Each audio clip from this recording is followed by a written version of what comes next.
મિત્રો આજે આપણે બનાવવાની ત્યાં ભંગાર જેવી ગાડીને નવી ધીરુભાઈની તો એના રહ્યા પેરપાટ બધા હાલો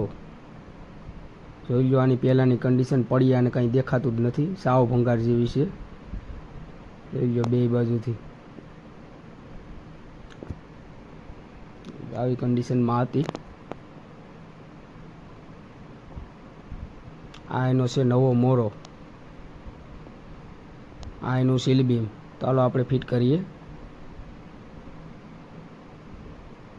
મિત્રો સીલ બીમ લાગી ગયું છે મોરામાં જોઈ લો તમે મિત્રો આ પાછળના ક્રાઉલ પણ નવા જ રહેશે જોઈ લ્યો ફિટ થયા પછી કંઈક આવા દેખાણા જોઈ લો